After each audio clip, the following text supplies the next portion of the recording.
World's biggest astrology community in Tamil.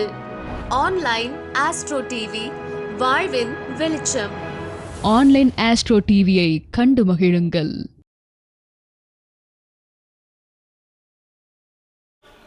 Tiruchengode ஜோதிட சங்கத்திலிருந்து வருகை புரிந்த ஜெகநாதன் ஐயா அவர்கள் ஜோதிடத்தின் சிறப்புகள் என்ற தலைப்பில் சிற்றுரையாற்ற வருகை புரியுள்ளார்.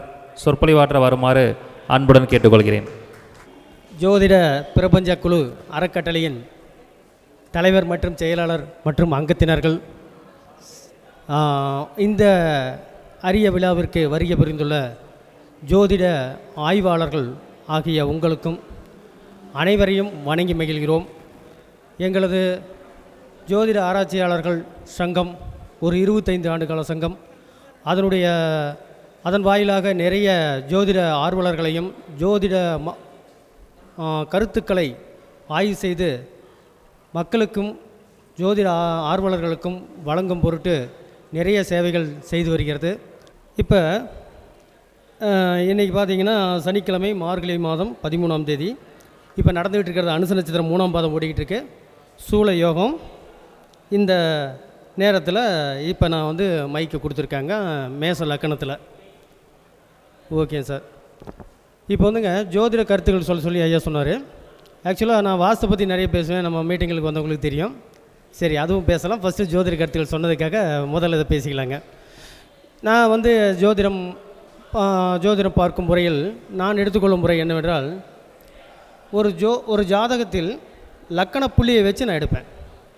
ஃபஸ்ட்டு லக்கண புள்ளி அமைந்த கிரகம், லக்கண புள்ளிக்கு உண்டான கிரகம் எங்கே அமைந்துள்ளது அதை வச்சு எடுப்பேன்.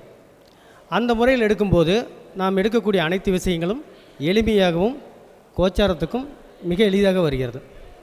அதே போல் சந்திரன் பயணிக்கும் கிரகம், சந்திரன் பயணிக்கும் லக்கணத்துக்கு பயணிக்கும் ஸ்தானம், இது ரெண்டும் ரொம்ப முக்கியமாக எடுத்துக்கலாம். ஓகேங்க சார். இப்போ ஒவ்வொருத்தரும் நிறைய கோயில்கள் சொன்னாங்க, நிறைய வழிபாட்டு முறைகள், நிறைய நட்சத்திர சம்பந்தமான துணுக்குகள், அதிர்ஷ்ட குறிப்புகள் அனைத்தும் கேட்டோம். சரி, ஒவ்வொருத்தரும் கர்ணத்துக்கு ஒரு கோயில் வழிபடலாம், லக்கணாதிபதிக்கு ஒரு கோயில் வழிபடலாம், இப்படி ஒவ்வொரு முறைகள் இருக்குது. ஆனால் இஷ்ட தெய்வ வழிபாடு அப்படிங்கிற ஒரு முறை, இஷ்ட தெய்வ வழிபாடு அப்படிங்கிற முறை ஐயா, இந்த ஜோதிட கருத்தரங்களுக்கு வந்தோம்னா ஒவ்வொருத்தரும் கொடுக்கக்கூடிய கருத்துக்களும் ரொம்ப சிரமப்பட்டு அவங்க ஆய்வில் கண்டுபிடிச்ச விஷயங்களை நமக்கு கொடுக்குறாங்க ஆச்சுங்களா.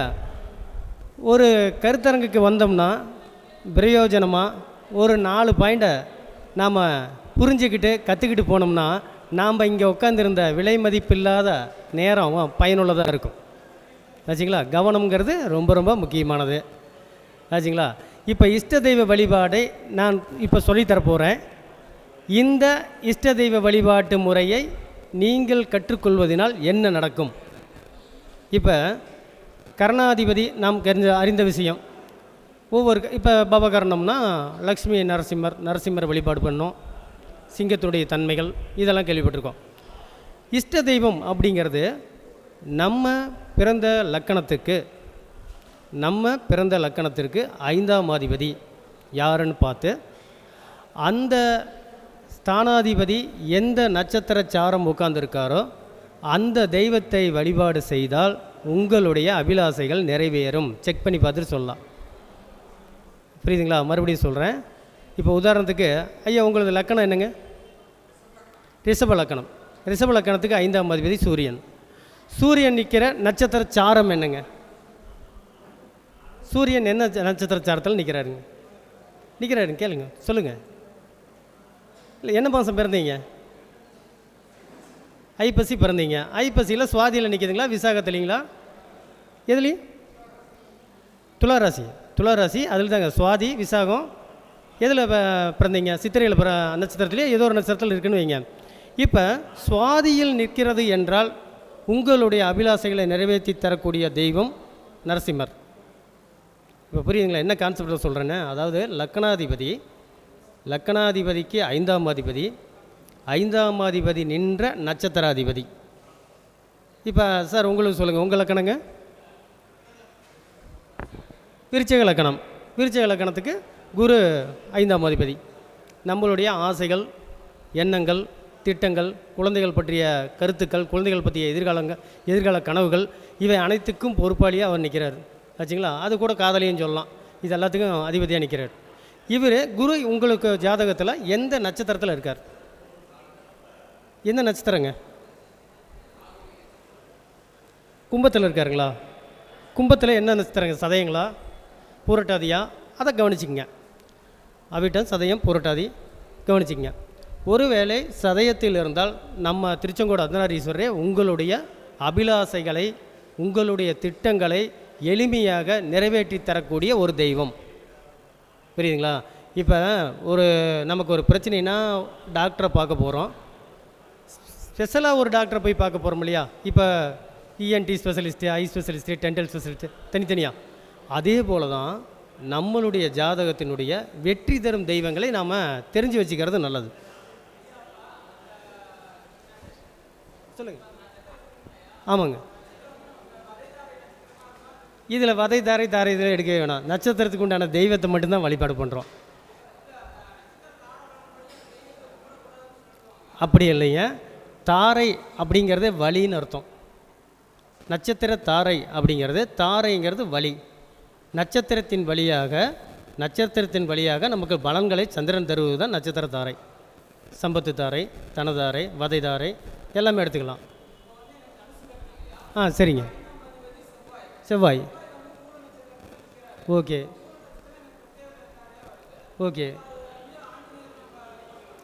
ஆஞ்சநேயரை தாராளமாக வழிபாடு பண்ணலாம். மூல நட்சத்திரத்தை அன்னைக்கு நம்ம தவிர்த்துக்கலாம். ஆஞ்சநேயர் ஆஞ்சநேயருங்கிறது நிச்சயமாக உங்களுடைய அபிலாசைகளை நிறைவேற்றக்கூடிய ஒரு தெய்வமாக நம்ம எடுத்துக்கலாம். இப்போ மூல நட்சத்திரத்துக்கு உண்டான ஆஞ்சநேயர் சொல்லும்போது ஒரு கருத்து ஒன்று வரும். ஆஞ்சநேயர் ரொம்ப விசுவாசி. அப்போ அந்த தெய்வத்தை நாம் வழிபடும்போது இந்த விசுவாசங்கிறது அதில் இருக்கணும். முழு நம்பிக்கை, சரணாகதியாக இருக்கணும். நான் இந்த வாஸ்து பார்க்கும்போதுங்க, இந்த பூஜை அறையை வச்சு வாஸ்து பார்ப்போம். வெறும் பூஜை அறை. உங்கள் வீட்டில் என்ன பூஜை அறையில் என்னென்ன படங்கள் இருக்குதோ அதை வச்சு உங்களுடைய வாழ்க்கை முறை எளிமையாக சொல்லிக்கலாம். இதை எப்படி சொல்லணும் அப்படின்னா, இதே தான். ஒரு தெய்வத்தை நீங்கள் தொடர்ந்து வழிபாடு பண்ணும்போது அந்த தெய்வத்தை பற்றி என்ன விஷயங்கள் சிறு வயதிலிருந்து நமக்கு சொல்லி தந்துக்கிட்டு வராங்களோ அது ஆழ்மனதில் பதிஞ்சிரும். அந்த பிரதிபலிப்பு அந்த தெய்வத்துக்கிட்ட இருக்கும். தொடர்ந்து நீங்கள் வழிபாடு பண்ணும்போது அதோடைய கேரக்டர் நமக்கு வந்துடும். இவ்வளோ தான் விஷயம். இப்போ போராட்ட குணம் அதிகம் உள்ள தெய்வங்களை வழிபாடு செய்துக்கிட்டு இருக்கிற பூஜை அறையில் வச்சுருக்கிற குடும்பங்களை நான் கவனிச்சிருக்கிறேன். நிறைய போராட்ட குணமும் ஒருத்தர் பேச்சை ஒருத்தர் கேட்குற சுபாவமும் இல்லாமல் இருக்காங்க. அப்போ நம்ம தெய்வ வழிபாட்டில் போகும்போது கூட சாத்வீக தெய்வங்களை தான் நம்ம வழிபாடு பண்ணணும். ஒரு சம்காரமூர்த்தி வழிபாடு பண்ணுற எனக்கு பிடிச்சிருக்கு, சுப்பிரமணியர் எனக்கு ரொம்ப பிடிச்சிருக்குது, அவரை வழிபாடு செஞ்சால் எனக்கு நல்லது, ஓகே கும்பிடலாம். ஆனால் கோயிலில் போய் கும்பிட்டுக்கலாம். முருகனை நீங்கள் வழிபடும் ஒவ்வொரு நிமிடமும் உங்களுடைய உள்மனதில் என்ன எண்ணங்கள் வரும்னா, முருகனை பற்றின கான்செப்டெல்லாம் உள்ளே இருக்கும். முருகனை பற்றி நம்ம என்ன நினச்சிக்கிட்டு இருக்கோம்? முருகன்னா கொஞ்சம் கோபக்காரர், ஏதாச்சும் பிரச்சனைனா இறங்கி பிரச்சனையை பார்த்துருவார். அப்பாவுக்கு அவருக்கும் கொஞ்சம் பிரச்சனை, அண்ணனுக்கும் தம்பிக்கும் அவருக்கு பிரச்சனை. உண்மை தானே? விநாயகர் தொடர்ந்து கும்பிடும்போது நமக்கு என்ன தெரியுது? விநாயகரோட கான்செப்ட் என்ன? குறுக்கு வழியில் அப்படியே கான்செப்டில் ஜெயிச்சிட்றாரு. இதெல்லாம் தவிர்க்க முடியாத விஷயங்கள். ஆன்மீகத்தில் பொறுத்த வரைக்கும் நமக்கு சொல்லிக் கொடுத்த கருத்துக்களும் சொல்லிக் கொடுத்த தெய்வங்களும் ஒரு வழிமுறைக்காக வழிகாட்டுதலுக்காக தான். ஐயா சொல்லுங்கள். வாராகியம்மன் வழிபாடு நம்ம தனிப்பட்ட முறையில் நம்மளுடைய வீட்டில் வச்சு வழிபாடு பண்ணுறதுங்கிறது கொஞ்சம் சிரமமான விஷயந்தான். கோயிலுக்கே போய் வழிபாடு பண்ணுறது ரொம்ப சிறப்பு. வாராகிங்கிறத பொறுத்த வரைக்கும் பார்த்திங்கன்னா கௌலுவ கர்ணத்துக்காரங்களுக்கு அற்புதமாக பலன் தரக்கூடிய ஒரு தெய்வம். வாராகிங்கிறது கௌலுவ கர்ணத்தில் பிறந்தவர்களுக்கு அற்புதமான பலன் தரக்கூடிய தெய்வம். அது உங்கள் ஜாதகத்தில் என்ன கரணம்னு பார்த்துக்குங்க. ஒருவேளை உங்களுக்கு அது மேட்ச் ஆச்சுன்னா ரொம்ப சிறப்பாக இருக்கும். வாராகியம்மன் ரொம்ப சக்தி வாய்ந்த தெய்வம், ரொம்ப சக்தி வாய்ந்த தெய்வம். நான் சொல்கிறது என்னென்னா, ஒவ்வொரு தெய்வமும் சிறப்பானது தான். ஒவ்வொரு தெய்வம் சிறப்பானது. அது செயல்பாட்டில் என்னென்ன செஞ்சுருக்குன்னு உங்கள் ஆழ்மனசில் நீங்கள் புரிஞ்சு வச்சுருக்கீங்களோ அது செயல்படுத்தும். இப்போ நல்லதுங்கய்யா, புனர்பூச நட்சத்திரம் கும்பிடலாம். நீங்கள் அதை கரெக்டான முறையில் பராமரித்து கும்பிடணும், சரியான முறையில் வச்சுருக்கணும். இப்போ புனர்பூச நட்சத்திரத்துக்காரங்கள்னு ஒரு காமனாக நம்ம எடுத்துக்கும் போதே ராமருடைய அனைத்து விஷயங்களும் அவரில் வந்துடுது. சாதாரணமாக நான் நேற்று ஜாதகம் பார்த்துக்கிட்டு இருக்கும்போது கூட வந்திருந்த நண்பர், ஐயா நான் ஜாதகத்தை எடுத்துகிட்டு வரல, என்னுடைய நட்சத்திரம் புனர்பூசம் மட்டும் சொன்னார். நான் அவரை பற்றி கேட்டேன்னா 4 விஷயங்கள் தான். ஐயா உங்களுக்கு ரொம்ப சந்தேகங்கள் உண்டா? இல்லைங்க சந்தேகம் இல்லைங்க. இல்லைங்க நல்லா யோசனை பண்ணி பாருங்கள். சந்தேகம் உண்டா? ஒரு வேலையை ஒருத்தருக்கு அனுப்புனா கூட திருப்பி அவர் செஞ்சுருப்பானோ இருக்க மாட்டானோ போட்டு மனசை உலட்டிக்கிட்டே இருப்பாங்க. நம்பகத்தன்மை குறைவு, சந்தேகம் அடிக்கடி வரும். அது நண்பர்கள்கிட்ட வந்தால் பரவாயில்ல, வீட்டுக்குள்ளாரே வந்தால். அதே மாதிரி புனர்பூச நட்சத்திரம், பூச நட்சத்திரம், இந்த புனர்பூச நட்சத்திரத்துக்கு உண்டான ராமர் தன்மையில் பார்க்கும்போது ஒரு குறிப்பிட்ட காலகட்டத்திலாவது தொழில் நிமித்தமாகவோ அல்லது வேறு காரணங்களுக்காகவோ கணவன் மனைவி கொஞ்ச நாள் பிரிஞ்சு இருக்கிறாங்க. இது இருந்திருக்குதா? ஆமாங்க, கண்டிப்பாக இருந்திருக்குது. அதே மாதிரி இந்த புனர்பூச நட்சத்திரத்தில் பிறந்தவங்க கண்டிப்பாக அவங்களுடைய பசங்க கூட கொஞ்சம் கருத்து வேறுபாடு வருது. இந்த புனர்பூச நட்சத்திரத்துக்காரங்க தான் பையன் மேலேயே கேஸ் போடுறவங்க தெரியுங்களா? அதுக்காக புனர்பூசனை குறையலன்னு சொல்ல, கருத்து வேறுபாடுகள் அப்படிங்கிறது. நான் சொல்கிறது கரெக்டு, இவன் சொல்கிறது தவறு, அவன் பையனை கேட்டால் அவர் சொல்கிறதுக்கு தப்பு, நான் சொல்கிறது கரெக்டு. இந்த வித்தியாசங்கள் ஏன் வருது? சாதாரணமாக எடுத்துக்கலாம். ராமாயணத்தை திருப்பி படித்து பார்த்தோம்னா புனர்பூசத்தை பற்றி நீங்கள் முழுசும் சொல்லிட்டு போயிடலாம். ராமர் அவருடைய குழந்தைகளை அடையாளம் தெரியாத போது போரிட்டார். ராமாயணத்தில் இருக்குது. அடையாளம் தெரியாத போது, அடையாளம் தெரிஞ்சுக்கிட்டார். ஆனால் அப்படி ஒரு சூழ்நிலையை அவருக்கு உருவாக்கியது அந்த நட்சத்திர தாரை. தம்பி நீங்கள் கேட்டீங்களா? தாரை, தாரை என்பது வழி, தாரை என்பது வழி ஆச்சுங்களா? இந்த வழியாக இந்த பலன் இந்த நபருக்கு கிடைக்குங்கிறது தான் தாரை. நான் இன்னொரு ஆய்வு கூட பண்ணியிருக்கேன். அந்த ஆய்வு கொஞ்சம் வித்தியாசமான ஆய்வு. நான் சொன்னப்போ கூட நிறைய பேர் யோசனை பண்ணி பார்த்தாங்க. 3, 7, 12 இந்த மாதிரி நமக்கு 5 ஆகாத நட்சத்திரங்களுடைய தொழிலைத்தான் மறைமுகமாக நம்ம செய்கிறோம். வேணும்னா செக் பண்ணி பார்த்துங்க. 3வது தாரை விபத்து தாரை, உங்களா 5வது தாரை வதை தாரை, 7வது தாரை வேதை தாரை. இப்படி வரிசையாக நமக்கு வந்து ஆகாத தாரைகள், ஜென்மத்தாரை. ஓகே. ஆனால் மறந்தும் தெரிந்தும் தெரியாமலும் அந்த நட்சத்திரத்தினுடைய தன்மையுள்ள தொழிலைத்தான் அனைவருமே செய்கிறோம். நான் உத்திராட நட்சத்திரங்க, நான் உத்திராட நட்சத்திரம். என்னுடைய வேலை வந்து நிலம், பில்டிங் இது சம்மந்தமானது ஆச்சுங்களா? எனக்கு வந்து என்னென்ன நட்சத்திரங்கள் ஆகாதோ அந்த நட்சத்திரங்கள்லாம் என்னுடைய தொழிலில் இருக்குது. என்னுடைய ஹோட்டல் ஃபீல்டு இருக்குது, பில்டிங் கன்ஸ்ட்ரக்ஷன் இருக்குது, ரியல் எஸ்டேட் இருக்குது, ஜோதிடம் இருக்குது, வாஸ்து பார்க்குறேன். எல்லாமே சுற்றி வரும்போது நான் ஒரு நிறுவனத்தில் வேலை செய்கிறேன். எல்லாமே சுற்றி வரும்போது அது எல்லாமே ஆப்போசிட்டாக வேலை செய்யுது. அப்போ என்ன அர்த்தம்னா நம்மளை தூண்டுதல் செய்கிறது இந்த நட்சத்திரங்கள். அப்போ அந்த நட்சத்திரத்தை ஃபாலோ பண்ணுறது நல்லதா அப்படின்னு கேட்டால் ஃபாலோ பண்ண சொல்லலை, அதனுடைய தன்மை நம்மக்கிட்ட இருக்கும். 3வது நட்சத்திரம் நடக்குதா அன்றைக்கி நீங்கள் உங்களுக்கு நடக்கக்கூடிய விஷயங்கள் எதிர்பாராததாக இருக்கும். எதிர்பாராததாக இருக்கும். ஒரு நபரை எதிர்பாராமல் சந்திப்போம். அந்த சந்திப்பு ப்ளஸ்ஸாக மைனஸாங்கிறது நமக்கு தெரியாது. ஆனால் எதிர்பாராமல் சந்திப்போம். அதுதான் 3வது தாரை. 5வது வதை தாரைங்கில் ரொம்ப பொறுமை வேணும், காத்திருப்பு தேவைப்படும். 5வது நட்சத்திரம் வதை பண்ணோம் அப்படின்னா வதையை பண்ணிகிட்டு இருக்கணும்னு அவசியம் இல்லை. 5வது நட்சத்திரத்துக்கு நாம் யாருன்னு பார்த்தா சாதக நட்சத்திரமாக இருக்கும். இப்போ நீங்கள் 5வது நட்சத்திரம், நான் வந்து சாதக நட்சத்திரமாக வருவேன். எனக்கு தான் நீங்கள் 5வது நட்சத்திரமாக வருவீங்க. ஸோ எனிவே எப்படி பார்த்தாலும் ஒருத்தர் அதில் சக்ஸஸ் ஆக போகிறார். அந்த நட்சத்திரத்தினுடைய தன்மை உணர்ந்து நாம் இருந்துக்கிட்டோம்னா போதும். நட்சத்திரத்தில் பயப்படக்கூடிய நட்சத்திரமாக நான் நினச்சிக்கிட்டு இருக்கிறது இந்த 18வது நட்சத்திரத்தை மட்டும்தான். அது பண விஷயத்துக்கு மட்டும்தான். அந்த நட்சத்திர நாட்களில் நாம் பணத்தை வந்து வரவு செலவுகள் பண்ணாமல் தவிர்த்துக்கலாம். ஓகேங்க சார். நீங்கள் உங்களுடைய ஜாதகத்திலும் சரி அல்லது உங்களுடைய வாடிக்கையாளர் ஜாதகம், உங்கள் ஆய்வுக்கு எடுத்துக்கிட்ட ஜாதகத்திலையும் சரி, யார் ஜாதகத்தில் லக்கணத்துக்கு 2இல் சனி இருக்கிறதோ அவருடைய தசாபுத்தி வருங்காலகட்டங்களை அப்படியே நோட் பண்ணி வச்சுருந்து அந்த லக்கணத்துக்கு 2ஆம் இருக்கிற இடத்தில் இருக்கக்கூடிய சனி பகவானை கோச்சார சனி பார்க்கக்கூடிய வாய்ப்பு இருந்தால் அந்த வருடங்களையும் குறித்து வைத்து அந்த நபரை எச்சரிக்கை பண்ணிடுங்க. கண்டிப்பாக அவமானத்துக்குள்ளாக போகிறார். செக் பண்ணி பார்க்கலாம். 100% எனக்குலாம் கரெக்டாக வந்த விஷயம். இது ஒன்றும் குழப்பற மாதிரி விஷயம்லாம். லக்கணத்துக்கு 2ல் சனி இருக்கக்கூடாதுங்க. அப்படி மீறி சனி இருந்துச்சுன்னா அந்த சனியை சனி பாத்திரக்கூடாது. எனக்கு லக்கணத்துக்கு 2ல் சனி சார், இது வரைக்கும் நான் ராஜகம்பீரமாக இருக்கிறேன்னு ஒருத்தர் சொல்கிறாருன்னா நிச்சயம் நான் சொன்ன கணக்கு வராமல் இருக்கும். அடுத்த வருஷமே வரலாம். அப்போ நம்ம என்ன சார் செய்யணும்னா அந்த குறிப்பிட்ட அந்த நட்சத்திரத்தில் எந்த நட்சத்திரத்தில் சனி உட்கார்ந்துருக்காரோ அந்த நட்சத்திரத்து அதிபதி யாரோ அந்த காரத்துவத்தில் அவர் தானம் செய்தோ எச்சரிக்கையாக இருந்தால் தப்பிச்சுக்கலாம். ஆனால் இதில் சாத்தியப்படுமா அப்படிங்கிறது அப்புறம் தெரிஞ்சுக்கிட்டோம்னா கொஞ்சம் குறைஞ்சிக்கலாம். நிறைய பிரபலமான நபர்கள் அவமானப்படும் போதெல்லாம் ஆராய்ச்சி பண்ணியிருக்கோம். அதை என்னடா நல்லாவே இருந்தாலும் இதுக்கு என்ன பிரச்சனை இப்படி ஆகிட்டார் அப்படின்னு பார்க்கும்போது இந்த 2ஆம் இடத்து சனி அதை தீர்மானிக்கிறது. இந்த சனி பகவான் மேல் ஒருவேளை கோச்சார சனி பகவானும் போகிறாருன்னு வச்சுக்கோங்க. ஒரு மகர லக்கணத்துக்காரருக்கு 2ல் சனி இருக்குது. இப்போ சனி கும்பத்தில் இருக்கார். 100% நடந்திருக்கும். இந்த யூடியூப் வாயிலாகவும் அல்லது நீங்கள் இனி பார்க்குறதுலையும் சரி, என்னுடைய நம்பர் நான் சொல்கிறேன், நீங்கள் இந்த ஆய்வை செஞ்சு பார்த்து சொன்னீங்கன்னா கரெக்டாக இருக்கும். என்ன காரணம் அப்படிங்கல, இந்த தாரை தான். ஒரு கிரகம் செய்ய வேண்டிய பலனை அந்த வீட்டுக்கு சிறப்பாக செஞ்சே தீரும். ஆனால் அது செய்யாமல் காத்திருக்குதுன்னா அதுக்கு உண்டான பீரியட் என்ன வல்லின்னு அர்த்தம்.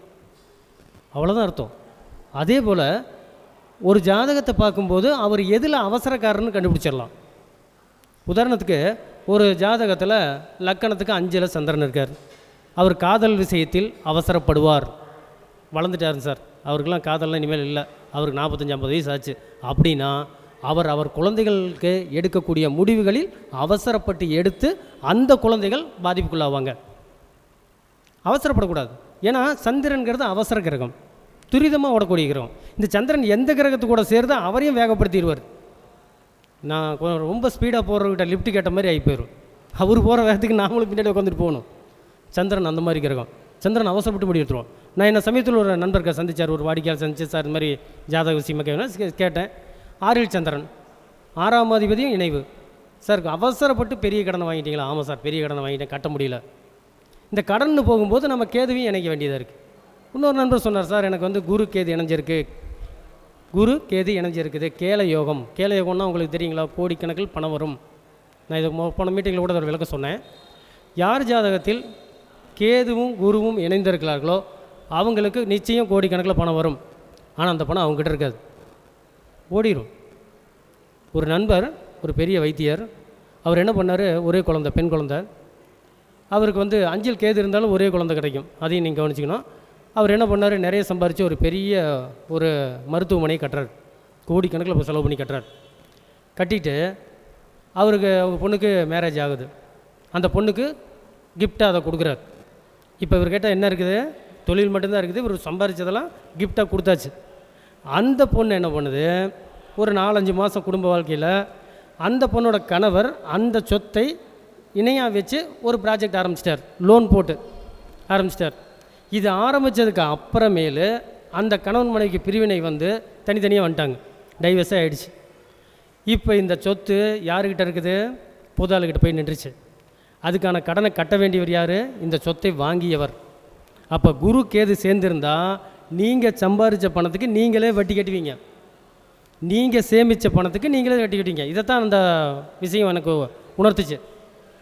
அதே மாதிரி பார்த்தீங்கன்னாலும் கேது ஜாதகத்தில் எந்த ஸ்தானங்களில் அமர்ந்திருக்கிறாரோ அந்த ஸ்தானத்தில் அந்த ஜாதகருக்கு ஒரு பெரிய படிப்பினை காத்துக்கிட்டு இருக்கு, பெரிய படிப்பினை. அதாவது கேது 2ல் உட்காந்துருக்காருன்னா அவருக்கு வந்து ஆரம்ப காலத்துலேயும் சரி குடும்பத்துலேயும் சரி அவருக்கு ஒரு மிகப்பெரிய படிப்பினையை தந்தே தீர்வார். 3ஆம் இடத்துல இருக்காரா, 3ஆம் இடத்துக்கு கேது யோகக்காரனா, யோகக்காரன் அப்படிங்கிறது ஒரு பக்கம் இருந்தாலும் படிப்பினையை தந்தே தீர்வார். இதில் எந்த மாற்றங்களும் இருக்கிறதில்ல.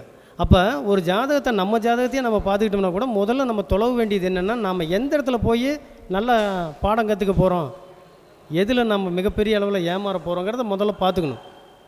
அதுக்கு அடுத்தது தான் நம்முடைய தசாபுத்தி நடத்துகிற கிரகத்தை பார்க்குறோம். தசாபுத்தி நடத்துகிற கிரகம் நார்மலாக இருந்துட்டாருனோ அல்லது பாசிட்டிவாக இருந்துட்டாருன்னா நம்ம எதையும் செய்ய வேண்டியதில் ஆட்டோமேட்டிக்காக நல்ல விஷயங்கள் நடக்கும். ஒருவேளை நமக்கு பாதகமாக இருக்கும்போது நமக்கு வந்துங்க முழுக்க பக்கபலமாக இருக்கிறது இந்த பரிகாரங்கள் தான். பரிகாரங்கள் முழுக்க பலம் தரும். அதை எடுத்துக்கிற விதத்தை பொறுத்து இருக்குது. எப்படிங்க எடுத்துக்கிற விதம்னா, உங்களை ஒரு நண்பர் ஒரு விசேஷத்துக்கு அழைக்க வராரு. அவர் அழைக்கும் விதத்தை பொறுத்தே நீங்கள் அந்த விசேஷத்துக்கு போவீங்க. உண்மை தானே? சாதாரணமாக சொல்லிட்டு போனாங்கன்னா அது ஒரு மாதிரி, ரொம்ப ப்ரெஸ் பண்ணால் அது ஒரு மாதிரி, முழு நம்பிக்கையோடு நீங்கள் வந்தே ஆகணுங்கன்னு எதிர்பார்த்தாருன்னா ஃபேமிலியோடு போவோம். ஆக மொத்தம் அந்த பரிகாரத்தை நீங்கள் எந்த விதத்தில் அந்த தெய்வத்திடம் கொண்டு செல்கிறோ அதை பொறுத்து தான். இந்த இடத்துல இன்னொரு முக்கியமான விஷயத்தையும் சொல்கிறேன், ரொம்ப முக்கியமான விஷயம், இது வரைக்கும் நாம் கேள்விப்படாத ஒரு விஷயம். என்னன்னு கேட்டிங்கன்னா, பெரும்பாலும் பரிகாரத்துக்கு நாம் ஜோதிடர்கள் சிபாரிசு செய்யக்கூடிய ஒரு வழிமுறை தீபம் போடுறது. உண்மைதானுங்க? இந்த கோயிலில் போய் தீபம் போடுங்க, 21 தீபம் போடுங்க. நானே நிறைய தீப வழிபாடு சொல்லியிருக்கேன். ஆனால் யார் தீபம் போடணும் அப்படின்னு ஒரு முறை இருக்குது. இப்போ நமக்கு தோஷம் தரக்கூடிய ஒரு கிரகம் நெருப்பு ராசியில் இருக்கும்போது தீப வழிபாடு பண்ணிங்கன்னா கேட்கும். அதுவே காற்று ராசியில் உட்காந்துருக்குன்னா நீங்கள் தீப வழிபாடு போட்டு பயனில்லை. அப்போ என்ன செய்யணும்? பூக்கள், தூபங்கள், இந்த மாதிரி காற்றில் மூலமாக தான் நம்ம அந்த வழிபாட்டை பண்ணணும். மந்திரங்கள் சொல்கிறது, இதெல்லாம் அர்ச்சனை சொல்கிறது, இதெல்லாம் வந்து காற்று வழிபாடுக்கு நல்லாயிருக்கும். அதே நீர் ராசியில் இருந்துச்சுன்னா அபிஷேகம். நில ராசியில் இருக்குதுங்க, என்ன செய்யலாம்? நிலராசியில் இருக்கிற நம்ம பரிகார கிரகம் நிலராசியில் உட்காந்துருச்சு. இப்போ ஒரு பொண்ணுக்கு 2ஆம் அதிபதி 6ஆம் இடத்துல உட்காந்துட்டார். லக்கணத்துக்கு 2ஆம் அதிபதி 6ல் உட்காந்தாலும், ராசிக்கு 2ஆம் அதிபதி 6ல் உட்காந்தாலும், சுக்கிரன் பகை அடைஞ்சாலும், சுக்கிரன் நீச்சம் அடைஞ்சாலும் திருமண தோஷம் ஆச்சுங்களா? அது மட்டும் இல்லாமல் பரணி பூரம் பூராடத்தில் எந்த கிரகமும் உட்காரலினாலும் திருமணம் செய்வது சிரமம். இந்த மாதிரி ஒரு தோஷம் உள்ள ஒரு ஜாதகம் உங்களுக்கு வந்துருச்சு. உங்கள் சொந்தக்காரர் ஜாதகமாக இருக்கலாம், உங்கள் நண்பர்கள் ஜாதகமாக இருக்கலாம். இப்போ நம்ம அதுக்கு ஒரு தீர்வு சொல்ல போகிறோம். எந்த மாதிரி சொல்கிறோம் அப்படின்னா, அந்த சுக்கிரன் எந்த ராசியில் உட்காந்துருக்காருன்னு பாருங்கள். நீர் ராசியில் உட்காந்துருந்தா அபிஷேகம் பண்ணலாம், நெருப்பு ராசியில் உட்காந்துருந்தா தீபம் போடலாம், காற்று ராசியில் உட்காந்துருந்தா மந்திரங்கள் சொல்லலாம், பூக்கள் வாங்கி கொடுக்கலாம், தூபங்கள் போடலாம், பன்னீர் வாங்கி கொடுக்கலாம், வாசனை காற்றின் மூலமாக பரிகாரம் பண்ணுறோம். நில ராசியில் உட்காந்துருந்தாங்க என்ன பண்ணலாம்? அப்போ தாங்க உருண்டுக்கிட்டே போகிறது அங்க பிரதட்சணம் செய்யணும். இப்படி செய்யும் முறைகள் ஒரு மாதிரி, செய்யும் முறைகளும் அந்த தெய்வங்களும் அந்த நட்சத்திரமும் சூட்டபுளாக இருக்கையில் பரிகாரம் கண்டிப்பாக ஒர்க் அவுட் ஆகும். பரிகாரம் எப்போ செய்ய வேண்டிய கட்டாயத்துக்கு அந்த நபர் உருவாகிறாருன்னா, நான் சொன்ன மாதிரி கிரகங்களுடைய சப்போர்ட் இல்லாதப்போ உருவாகிறார். ஆட்டோமேட்டிக்காகவே அவருக்கு மனோதைரியம் குறைஞ்சி போயிடுது. அந்த சமயத்தில் உங்களுடைய கவுன்சிலிங் தான் அவருக்கு அடுத்த கட்டத்துக்கே கொண்டு போகுது. உங்களுடைய தைரியமும் வழிகாட்டுதலும் தான் அவரை அடுத்த கட்டம் தைரியமாக கொண்டு போகுது. அப்போ அந்த கொண்டு போகக்கூடிய அந்த கவுன்சிலிங் ஆனது இந்த முறையை நம்ம ஃபாலோ பண்ணும்போது 100% பலன் தருங்கிறது நான் அனுபவத்தில் பார்த்தேங்க. ஓகே, இப்போ ஜோதிட சம்மந்தமாக பார்த்தோம். இப்போ வாஸ்துவில் பேசிக்காக ஒரு சில விஷயம் பார்த்துடலாங்க. இப்போ வாஸ்து வந்துங்க, நான் வந்து 94 95 திருச்செங்கோட்டில் கட்டடங்கள் கட்ட ஆரம்பிச்சிட்டேன். என்னுடைய அனுபவம் பார்க்கல 30 வருஷம் பக்கம் ஆயிடுச்சு. இப்போ இந்த வாஸ்து பற்றி அதிகமாக இன்றைக்கி ரீச் ஆகிருக்கிறது இந்த ஒரு 10-15 வருஷத்தில் அதிகமாக ரீச் ஆகிருக்கு. புத்தகங்கள் வந்திருக்கு, நிறைய ஐயா முத்துப்பாண்டி ஐயா மாதிரி நிறைய மீடியாக்கள் வந்ததுக்கப்புறம் அது விஷயங்கள்லாம் நிறைய ஃபார்வர்ட் ஆகிடுச்சு. இன்றைக்கி நார்மலாக வாஸ்துங்கிறது ஈஸியாக புரிய விஷயமாயிடுச்சு. ஆனால் நான் ஆரம்பத்தில் கற்றுக்கும் போது அப்படி மாதிரிலாம் கிடையாது. ஒவ்வொரு விஷயத்துக்கும் ஒவ்வொரு ஊர் அலைஞ்சு தான் கற்றுக்கிட்டேன். ஓகே, இப்போ வாஸ்துவில் பேசிக்காக என்ன சொல்கிறோம்? என்ன சார் வாஸ்துவில் என்ன சார் இருக்குது? ஜோதிடத்தில் இருக்க மாதிரி நிறைய விஷயங்கள் அதில் இருக்கான்னா, ஜோதிடத்தை விட அதிகமாக விஷயங்கள் அதில் இருக்குது. ஜோதிடம் மாதிரியே அதுலேயும் லக்கணம் உண்டு, அதுலேயும் ராசி உண்டு, திசை உண்டு, உச்ச நீச்சம் உண்டு, ஏன்னா அனைத்து விஷயங்களும் இருக்குது. இப்போ நாம் காமனாக நினச்சிக்கிட்டு இருக்கிற வடக்கு வாசல், கிழக்கு வாசல், கரெக்டான இடத்துல வீடு, போர் எடுத்துக்கிட்டால் ஈசனியத்தில் போடணும், மேலே வந்து தண்ணி தொட்டி ஏற்றி வைக்கணும், இதெல்லாம் வாசலில் நம்ம நினச்சிக்கிட்டு இருக்கோம். இது அனைத்தும் உண்மை. ஆனால் இது அனைத்தும் அலங்காரம் மட்டுமே. ஒரு பெண்ணை கூட்டிகிட்டு வந்து ஒரு திருமணத்துக்கு அலங்காரம் செய்கிற மாதிரி தான் இதெல்லாம் பார்க்குறக்கு நல்லாயிருக்கும். ஆனால் அந்த பொண்ணு ஆரோக்கியமான பெண்ணா அப்படின்னு சர்டிஃபிகேட் பண்ணுறது மனை தான். வாஸ்துங்கிறது மனை தாங்க. இப்போ இந்த மண்டபத்தை எடுத்துக்கிட்டோம்னா இது கட்டடங்கிறது வாஸ்து அல்ல. கட்டடத்தில் வாஸ்துங்கிறது நான் சொன்ன மாதிரி அலங்காரம், இப்படிலாம் இருந்தால் நல்லாயிருக்கும் அப்படின்னு. ஆனால் உண்மையான வாஸ்துங்கிறது மனைகள் 120 வகையான மனைகள் இருக்குது. நாம் புரிஞ்சுக்கிற மாதிரி எடுத்துக்கிட்டோம்னா 3 வகையாக அதை பிரிக்கலாம். இப்போ இந்த மண்டபம் அமைஞ்சிருக்கிற மனை வந்து பெண்மனையாக அமைஞ்சிருக்கு, இது திருமண மண்டபம். இதுவே திரும்பி அமைஞ்சிருக்கிற திருமண மண்டபத்தில் பார்த்திங்கன்னா அதிகமாக திருமணம் நடப்பது இல்லை.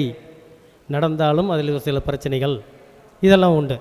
அப்போ மனை வந்து சிறப்பான முறையில் அமைஞ்சு அதுக்கு மேலே நீங்கள் வந்து வாஸ்து சரியான முறையில் ஒரு வாஸ்து சாஸ்திரி குழிக்கணக்கு தெரிஞ்சவர், இவர் ரொம்ப வருஷமாக வாஸ்து பார்க்குறாரு அப்படின்னு சொல்லக்கூடிய ஆட்களை கூப்பிட்டு வந்து நீங்கள் செய்யும்போது அப்போ தான் வாஸ்து ஒர்க் ஆகும். அதே போல் ஜோதிடத்தில் நாம் லக்கணத்துக்கு 4ஆம் இடம் எடுப்போம் இல்லையா, அதே மாதிரி பார்த்திங்கன்னா லக்கணத்துக்கு 4ல் மாந்தியோ, 4ல் ராகு பகவானோ, சனி பகவானோ, 4ஆம் அதிபதி குறைந்த பாகை வாங்கியிருந்தாலோ நீங்கள் கட்டக்கூடிய வீடு எப்படி அழகாக கட்டினாலும் வாஸ்து தோஷம் இருக்கும். அப்போ வாஸ்து தோஷம் இருக்குன்னா, எனக்கு தெரிஞ்ச ஒருத்தர் சொன்னாருங்க, ஒரு சக்கரம் ஒன்று வாங்கி மாட்டுங்க, ஒரு கம்பியை ரெடி பண்ணி உள்ளே பதியுங்க, நோ யூஸ், வாஸ்து சயின்ஸ் அங்கே வந்து எதுவுமே வேலைக்கு ஆகாது. அப்போ அந்த இடத்துல என்ன தான் செய்கிறது? அப்போ தான் நம்மளுடைய பிரார்த்தனை. ஒரு மனையை சரிப்படுத்துனதுக்கு அப்புறமேல தான் வீடு கட்ட ஆரம்பிக்கும். ஏன்னா இந்த யூடியூப் பார்க்கக்கூடிய நிறைய பேர் வந்து வாஸ்துப்படி வீடு கட்டியிருப்பீங்க, கட்டினதுக்கப்புறம் பிரச்சனைகள் சந்திக்கிறமே என்ன காரணம் அப்படின்லாம் யாரும் சீராஞ்சி பார்க்குறதில்ல. முதல்ல வீடு கட்டணும் அப்படின்னாவே அந்த வீட்டு உரிமையாளரின் துணைவி, அவங்களோட மூத்த குழந்தை 3 பேர்த்துக்கும் எந்த திசையினுடைய சுய புத்தி நடக்கக்கூடாது. என்ன திசை வேணாலும் நடந்துக்கிட்டு இருக்கலாம். சனி திசையாக இருந்தால் சனி புத்தி நடக்கக்கூடாது. அந்த சுய புத்தியில் செய்யக்கூடிய வீட்டு அமையாது, சரியான விதத்தில் அமையாது. அப்போ நம்ம என்ன செய்கிறோம், முதல்ல அஸ்ட்ராலஜிக்கலாக அதை பார்த்துக்கிறோம். அதுக்கு முன்னாடி என்ன பண்ணுறோம், வீடு கால் போட்டு கட்டலாமா, அல்லது கட்டின வீட்டை வாங்கலாமா, அல்லது பழைய வீட்டை வாங்கி ஆல்ட்ரேஷன் செய்யலாமா, இதெல்லாம் பார்க்கணும். ஜோதிட ரீதி இதை பார்த்துட்டு தான் நம்ம அடுத்த கட்டத்துக்கே போகணும். ஒருவேளை அவருக்கு வந்து கால் போட்டு கட்டக்கூடிய அமைப்பு இல்லை அப்படின்னா அவர் கண்டிப்பாக கட்டி விற்கக்கூடிய வீடுகளை வாங்கலாம், அல்லது பழைய வீட்டை வாங்கி ஆல்ட்ரேஷன் பண்ணலாம். இதை செய்யணும். அதே மாதிரி இப்போ நான் ஒரு வீட்டுக்கு வந்து நிறைய இடத்துல பண்ணியிருக்கேன். ஒரு வீடு வந்து வாசுபடி பண்ணி கொடுக்குறேன், கட்டியே கொடுக்குறேன். அதை அப்படியே பார்த்துட்டு ஒரு இன்ஜினியர் பக்கத்தில் இன்னொரு வீடு கட்டுறாரு. சரியான்னு கேட்டால் சரி அல்ல, கண்டிப்பாக மேட்ச் ஆகாது. ஏன் சார், நீங்கள் வச்ச மாதிரியே தான் அவரும் வாசப்படி கிழக்க வச்சுருக்கிறாரு, அந்த இடத்துல ஒரு ஜன்னல் கொடுத்துருக்கிறாரு, நானும் தான் கரெக்டாக கொடுத்தேன்னா அந்த மனையனுடைய வீடு அது. உங்களுக்கு கொடுக்கக்கூடிய ஒரு மாத்திரையை இன்னொருத்தர் சாப்பிட முடியாது. மனையும் அதே மாதிரி தான். மனையை பொறுத்த வரைக்கும் அது என்ன தன்மை கொண்டு இருக்குதோ அதை தான் வீட்டில் பிரதிபலிக்கும். உதாரணத்துக்கு சொல்லப்போனால் மனை வந்து ஒரு விதையாக செயல்படும், வீடு அதனுடைய கனியாக செயல்படும். நீங்கள் வேப்ப விதையை போட்டுட்டு இதில் திராட்சை வரும், ஆப்பிள் வரும்னு சொன்னால் எப்படி வரும்? நீங்கள் தேனும் பாலும் எண்ணெய் ஊற்றினாலும் வராது. அப்போ ஒரு தவறான மனையை, ஒரு ஆண் தன்மை உள்ள மனையை ஒரு இன்ஜினியர் நான் கட்டித்தரேங்கன்னு சொல்லிட்டு ஒரு வாசுகாரரை வச்சு கரெக்டாக எல்லாம் உச்ச நீச்சமெல்லாம் பார்த்து போர்கள்லாம் போட்டு செஞ்சாருனாலும் நிச்சயம் அது சிரமத்தில் தான் முடியும். அந்த மாதிரி நிறைய வீடு நான் பார்த்துருக்கேன். அதே போல் ஒரு தொழில் செய்பவரை பொறுத்து மாறும். என்னன்னு கேட்டால், ஒரு வணிகம் செய்பவர் ஒரு உத்தியோகம் செய்கிற வீட்டில் குடியிருக்க முடியாது. ஒரு உத்தியோகம் செய்கிறவர் வணிகம் செய்கிற வீட்டில் வாஸ்துப்படி அமைக்க முடியாது. இப்போ நான் இங்கே திருச்செங்கோட்டில் செய்யல ஒரு வழக்கறிஞரோட வீட்டை நான் வந்து வாஸ்துப்படி பண்ணி கொடுத்தேன். அந்த வீடு வந்து அந்த இடம் வந்து குத்தல், சரியான குத்தல். அதாவது எப்படி குத்தல்னா, ஒரு நைருதி குத்தல்னு சொல்கிறது உண்டு வாஸ்துவில். ஒரு தீய பலம் தரக்கூடிய ஒரு குத்தலில் அந்த மனை இருக்குது. அவங்க சகோதரர்கள் 2 பேர்த்துக்கிட்டையும் நான் பேசுகிறேன். சார், நீங்கள் மட்டும் இந்த வீட்டை எடுத்துக்கங்க, சகோதரருக்கு இடம் கொடுங்கங்கிறேன். என்ன காரணம் அப்படின்னு கேட்குறாரு. இந்த இடத்துல ஒரு தீய குத்தல் இருக்குது, அப்போ நான் எடுக்கிறேன்னே எனக்கு பாதிக்காதா அப்படின்னு கேட்குறாரு. ஒரு தொழிலில் அவங்க தொழிலில் பொறுத்த வரைக்கும் காலையில் எழுந்த உடனே பிரச்சனையை தான் பார்ப்பாங்க. வக்கீலும் டாக்டரும் என்ன பண்ணுவாங்க, காலையில் எழுந்திரிச்ச உடனே அவங்களுடைய டியூட்டி எப்படி ஆரம்பிக்கும்? அந்த பிரச்சனைகளை சந்திக்கக்கூடிய ஒரு ஃபீல்டில் இருக்கக்கூடியவங்களுக்கு அந்த மனை ஒத்துழைக்குது, நல்லாவே இருக்காங்க, எந்த தொந்தரவுமே இல்லை. நான் இப்போ டாக்டர்ஸுக்கு, லாயர்ஸுக்கு நிறைய வீடு கட்டி கொடுத்துருக்கேன். ஃபாரின்லேயும் இங்கேருந்தே நம்ம வந்து போட்டு கொடுத்து கட்டி கொடுத்துருக்கோம். இதில் முக்கியமான விஷயம் என்னென்னு பார்த்தோம்னா, ஒரு வணிகர் அவருடைய வீட்டமைப்பு இப்படி தான் இருக்குன்னா அந்த வீட்டில் போய் இன்னொரு நபர் குடியிருக்கும்போது அவருக்கு சரி வர்றது இல்லை. இதை வந்து நான் முன்னாடி சொன்னேன். இது உதாரணமாக நீங்களே கண்டுபிடிச்சிருப்பீங்க. ஒரு வீடு வந்து சரியில்லைன்ட்டு காலி பண்ணிட்டு போவார், இன்னொருத்தர் அதில் வந்து சூப்பராக இருப்பார். நம்ம சொல்லுவோம், ஏன் சார் இப்போ வாஸ்து எங்கே போச்சு, எல்லாம் அவங்க நேரங்கிறது உண்மை. ஆனால் இந்த நேரங்கிறது எப்போ நடக்குங்கிறது சொல்லும், ஆனால் என்ன நடக்குங்கிறது வீடு சொல்லிடும்.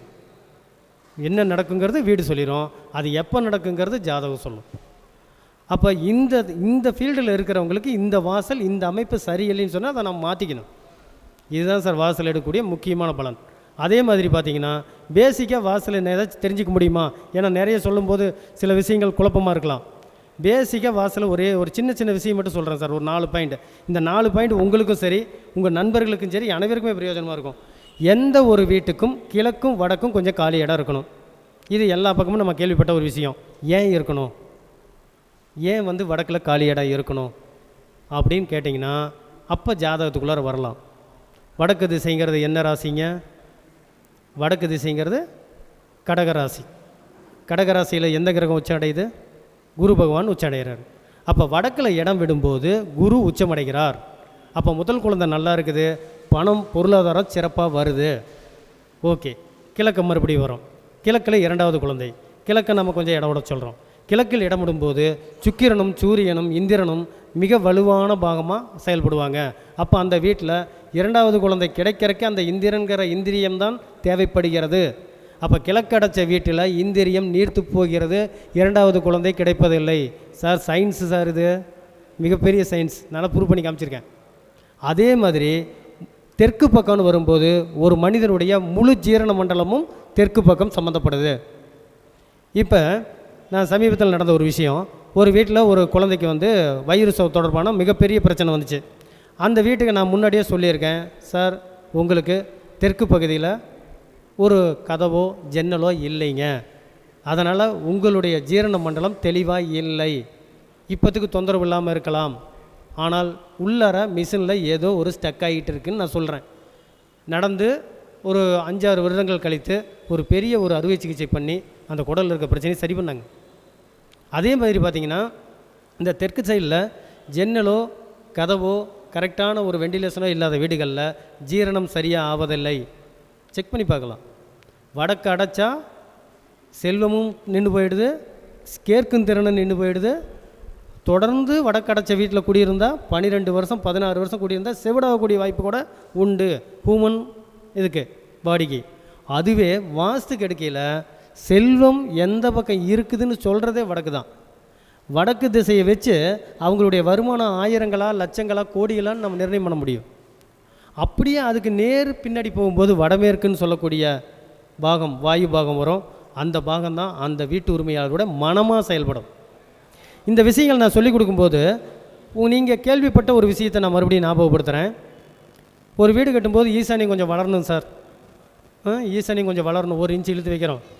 அதே போல் ஈசானியத்தில் வளர்ந்துருந்தால் நல்லது அப்படின்னு சொல்லி ஒரு கருத்தை வந்து நம்ம தொடர்ந்து கேட்டுக்கிட்டு வந்துக்கிட்டு இருக்கோம். உண்மை இல்லைங்களா? ஈசானியம் வளரணும், அதாவது ஈசானியத்தை கொஞ்சம் இழுத்து வைக்கிறது. இப்படி செய்கிறது தவறு. இந்த காணொளி வாயிலாக பார்க்கக்கூடிய நிறைய பேர் பார்த்துட்டு இருப்பீங்க. இந்த விஷயத்தை நான் நினைவூட்டுறேன். ஏன் அப்படி சொல்கிறேன் அப்படின்னு கேட்டிங்கன்னா, ஈசானியம் அப்படிங்கிறது அறிவு, ஒரு மனிதனுடைய அறிவு. அதற்கு நேர் எதிரில் இருக்கக்கூடிய வடமேற்கு பாகம் வந்து ஒரு மனிதனுடைய மனம். இப்போ அறிவு ரொம்ப அதிகமாகும்போது மனம் செயல்படாமல் போயிடும்.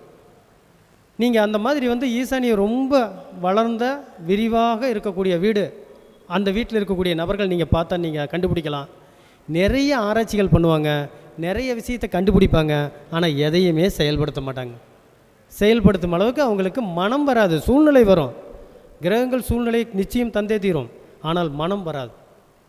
இந்த வாஸ்துவானது ஒரு குளிர்சாதன பெட்டியில் உள்ளே இருக்கக்கூடிய அந்த பிரீசர்னு சொல்கிறோம் பாருங்கள், உறைபனி, அந்த பிரீசர் மாதிரி செயல்படும். ஒரு நல்ல ஆக்டிவான பர்சன், நல்ல வியாபாரம் பண்ணார், சிறப்பாக ஓடி ஓடி சம்பாரிச்சார், ஒரு வீட்டை கட்டினார். அந்த வீட்டை கட்டிட்டு அந்த வீட்டுக்குள்ளார போய் குடியிருக்க ஆரம்பித்த உடனே அந்த மனிதருடைய செயல்பாடுகள் மாறத் தொடங்குது. அந்த ஆக்டிவாக பாசிட்டிவாக இருந்த மனுஷன் நெகட்டிவில் போயிட்டான். ஏன், என்ன காரணம் அப்படிங்கல, இந்த தண்ணியாக ஓடிக்கிட்டு இருந்த ஆளை ஒரு குவளையில் போட்டு ஃப்ரீசருக்குள்ளார வச்சிங்க, அந்த குவளை மாதிரியே ஆயிட்டான். இதுதான் விஷயம். அப்போ வீடு கட்டி உயர்ந்தோரும் உண்டு, வீடு கட்டி பிரச்சனையில் மாட்டிக்கொண்டோரும் உண்டு. அப்போ வந்து மெயினாக வந்து நம்ம பார்க்க வேண்டியது அந்த வீட்டினுடைய மனம், அதாவது வடமேற்கு. இப்போ இந்த கட்டடத்துலேயே நம்ம ஒரு டெமோவாக சின்னதாக பார்க்கலாங்களா? இப்போ இது கிழக்கு, வடக்கு, மேற்கு, தெற்கு, ஓகேங்களா? இது நம்ம தெரிஞ்ச திசை. வடகிழக்கு எல்லாருமே சொல்கிறாங்க, சார் வடகிழக்கு ரொம்ப முக்கியம், ஈசானியம், இந்த இடத்துல போரை போட்டிங்கன்னா கோடி கோடியாக சம்பாரிச்சிடலாம். அப்படிலாம் ஒன்றுமே கிடையாதுங்க. ஈசானியத்தை டிஸ்டர்ப் பண்ணக்கூடாது, மூளையை டிஸ்டர்ப் பண்ணக்கூடாது. மூளை வீட்டினுடைய மூளை ஈசானன், அதாவது அந்த வாஸ்து புருஷன் அப்படின்னு சொல்லக்கூடிய ஒரு அசுரனானவர். இது புராண கதை தான், ஆனால் அந்த புராண கதை நம்மளுடைய வாழ்வியலுக்கும் யூஸ் ஆகும். ஒரு காலத்தில் தேவர்களுக்கும் மனிதர்களுக்கும் நிறைய உதவிகள் செஞ்சு பெரிய ஒரு உதவிகரமாக இருந்த ஒரு அசுரன். ஒரு காலகட்டத்தில் என்னாச்சு, அந்த நாட்டில் மிகப்பெரிய பஞ்சம் வந்துச்சு, உணவுப் பொருட்கள் பற்றாக்குறை வந்துச்சு. இந்த அரக்கனுடைய பெரிய பிரச்சனை பசி. இந்த அரக்கனுக்கு தேவையான பசிக்கு வந்து மூட்டை மூட்டையாக தானியத்தை நல்ல அறிக்கையில் கொடுத்தாங்க மக்கள். இந்த பஞ்சம் வந்த காலகட்டத்தில் கொடுக்க முடியல. அப்போ அவன் என்ன பண்ணான், யாருக்கு உதவி செஞ்சுக்கிட்டு வந்தானோ அந்த மனுஷங்களே பிடிச்சி இறையாக எடுத்துக்க ஆரம்பிச்சிட்டான். இது வந்து புராணம் தான், ஆனால் நமக்கு வந்து லைஃபுக்கு உதவும். சாப்பிட்டான். அப்போ என்ன பண்ணாங்க, மக்களும் தேவர்களும் ஓடி போய் ஈஸ்வரன்கிட்ட முறையிடுறாங்க. இந்த மாதிரி நாங்கள் உதவியாக வச்ச ஆள் தான், ஆனால் இன்றைக்கி வளர்ந்து போயிட்டார் டைனோசர் மாதிரி, இன்றைக்கி எங்களையே விழுங்க வராரு, எங்களை காப்பாற்றுங்கன்னு கேட்குறாங்க. ஈஸ்வரன் அவர்கிட்ட போரிட்டு அந்த வாஸ்து புருஷனாகி நம்ம வணங்கக்கூடிய அந்த அசுரனை அப்படியே வச்சு கீழே அமுத்தி காலை எடுத்து தலைமையில் வச்சுக்கிட்டார். ஈசானம்னு அதுக்கு தான் பேர். ஈஸ்வரன் தலையை அழுத்தி வைத்திருக்க சாணம்னு அர்த்தம். ஒரு வாஸ்துவனுடைய செயல்பாட்டில் அந்த இடத்துல தான் தலை இருக்கும். அந்த அசுரனை அமுத்திட்டு வருடத்துக்கு குறிப்பிட்ட நாளிகை மட்டும் நீ விழிச்சிக்கோ, விழித்து எந்திரிச்சு சாப்பிட்டு தாம்பூலம் தரித்து இதெல்லாம் செய்ய. அந்த நேரத்தில் உன்னை வந்து வணங்கி கட்டடங்கள் இந்த பூமியை மக்கள் வந்து வாழத்தகுந்ததாக மாற்றிக்குவாங்கன்னு சொல்லி வரம் தரார். இந்த புராணம் தெரிஞ்சதுக்கப்புறமேல தான் நம்ம வாஸ்துக்குள்ளார் போனோமா புரியும். இப்போ இந்த ஈசானன்னு சொல்லக்கூடிய இந்த பாகத்தில் இஎன்டி அப்படின்னு சொல்லக்கூடிய, அதாவது உச்சந்தலையிலேருந்து கழுத்து வரைக்கும் இருக்கக்கூடிய பாகம் அதில் இருக்குது. இப்போ ஈசானத்தில் ஒரு வெட்டோ ஒரு தொட்டியோ இருக்கக்கூடிய குடும்பத்தில் நீங்கள் கவனித்து பார்த்தீங்கன்னா முதல் குழந்தை டிஸ்டர்ப் ஆகிருக்கும். எந்த வீட்டில் பார்த்தாலும் இந்த மூத்த குழந்தை கொஞ்சம் டல்லாக இருக்குது, ரெண்டாவது குழந்தை கொஞ்சம் சூட்டிக்கையாக இருக்குது. கவனிச்சிருக்கீங்களா? ஏன், என்ன காரணம்? 2 குழந்தைங்க இருக்குதுங்க. 2 பிள்ளையாக இருந்தாலும் சரி, பையனாக இருந்தாலும் சரி, அல்லது பிள்ளை பையன் கலந்துருந்தாலும் சரி, 2 குழந்தைங்க இருந்தால் மூத்த குழந்தை கொஞ்சம் டல்லாக இருக்குது, ரெண்டாவது குழந்தை சூட்டிக்கையாக இருக்குது. என்ன காரணம்னா, சாஸ்திரப்படியான காரணம். ஒரு காரணம் என்னன்னு கேட்டிங்கன்னா, நம்மளுடைய கர்மாக்களும் நம் முன்னோர் கர்மாக்களும் டோட்டலாக அந்த முதல் குழந்தை தலையில் போய் இறக்குறோம். அதுதான் சார் காரணம் ஆச்சுங்களா. அந்த முதல் குழந்தை சேர்த்து தலையில் வாங்கிக்குது, குழம்பும், பயப்படும், தயங்கும். பார்த்துருப்பீங்க. இதுக்கெல்லாம் காரணம் அதுதான். இந்த ரெண்டாவது குழந்தை என்ன பண்ணுது தெரியுங்களா? பிறக்கும்போது அதுக்கு ஒரு மாடல் கிடச்சிருது.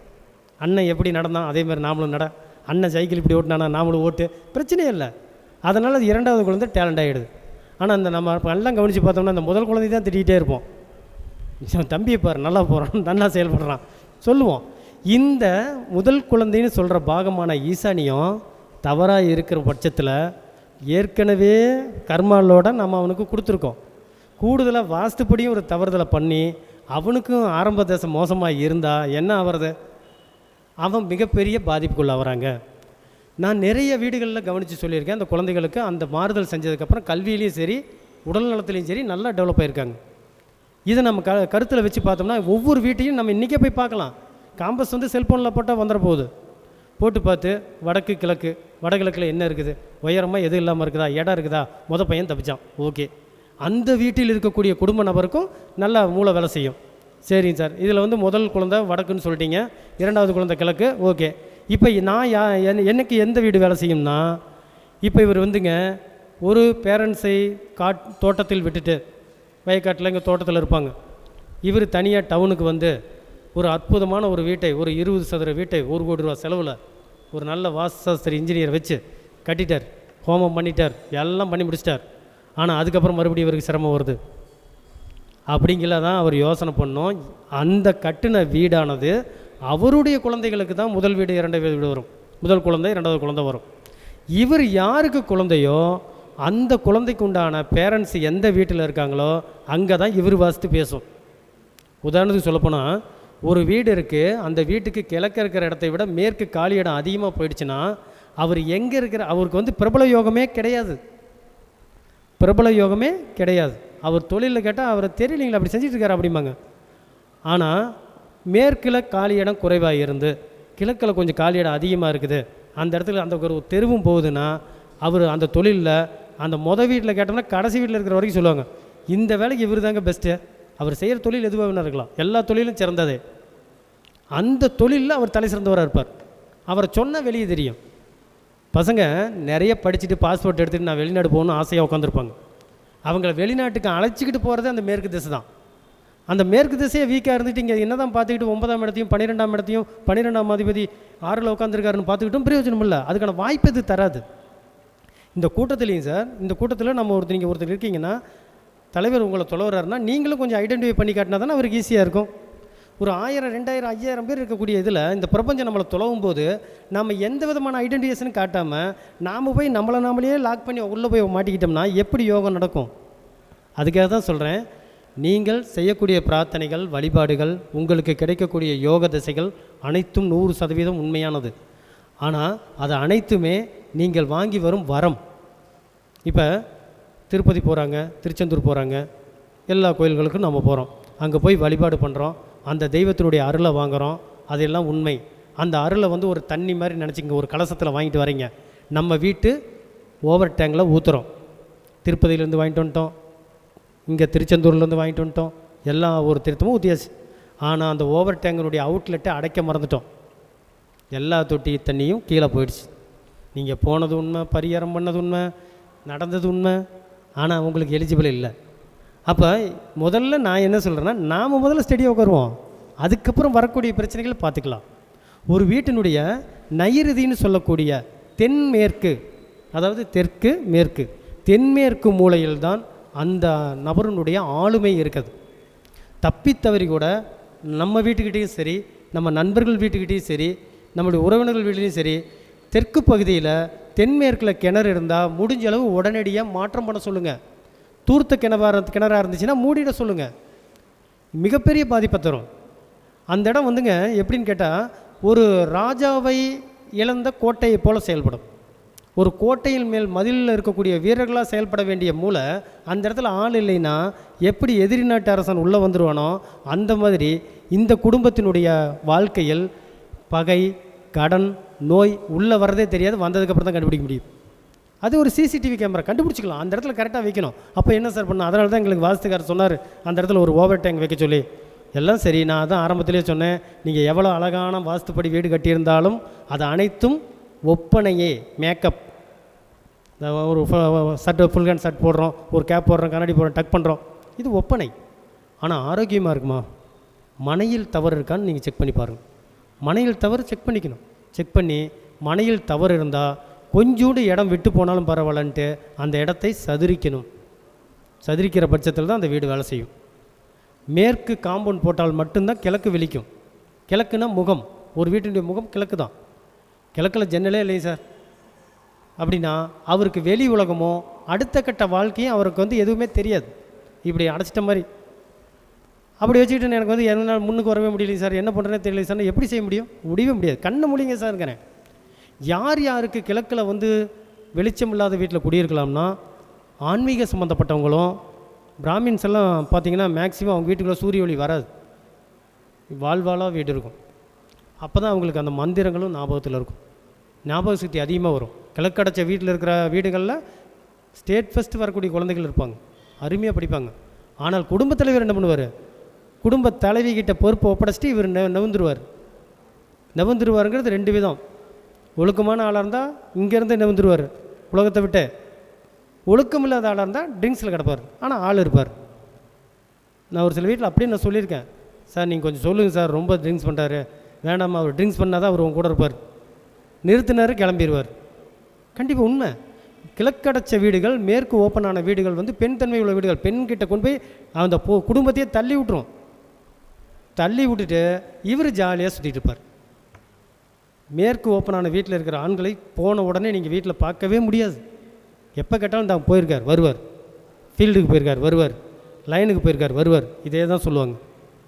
இந்த தன்மையை வந்து அந்த வீடு தான் நமக்கு உருவாக்குது. எப்படி சார் நீங்கள் சொல்கிற மாதிரி வாஸ்துவில் இவ்வளோ தூரம் நம்மளை உருவாக்க முடியுமானா உடனடியாக நீங்கள் வாஸ்து உணர முடியும். எப்படி தெரியுங்களா? ஒரு டூ வீலர் இருக்குது, உங்களுடைய டூ வீலர், நான் வந்து அந்த டூ வீலரை ஓட்டுறேங்கிறேன், உங்களை உட்கார சொல்கிறேன்.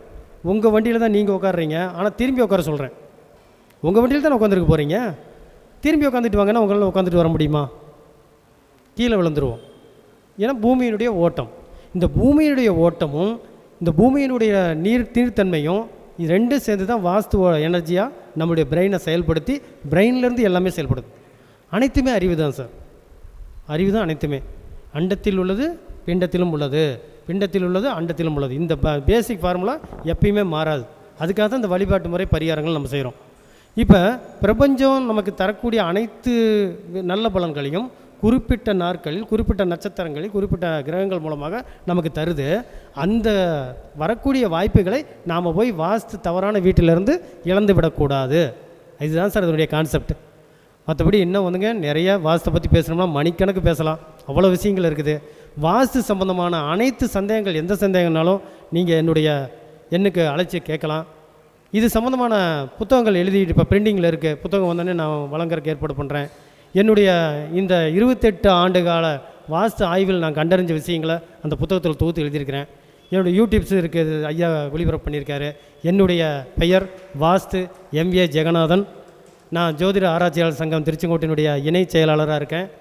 என்னுடைய தொலைபேசி எண் 73 73 6 000 33 7373 6 00033. நான் திருச்செங்கோடு தாங்க.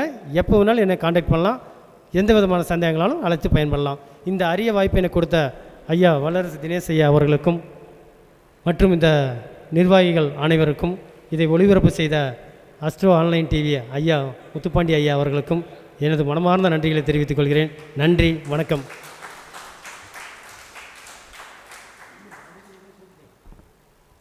நமது ஜோதிட பிரபஞ்ச குழுவில் வந்து சிறப்பான ஜோதிட கருத்துக்களை கூறிய திரு ஜெகநாதன் ஐயா அவர்களுக்கு வேலுசிவானன் அவர்கள் பொன்னாடை போர்த்தி கௌரவிப்பார்கள்.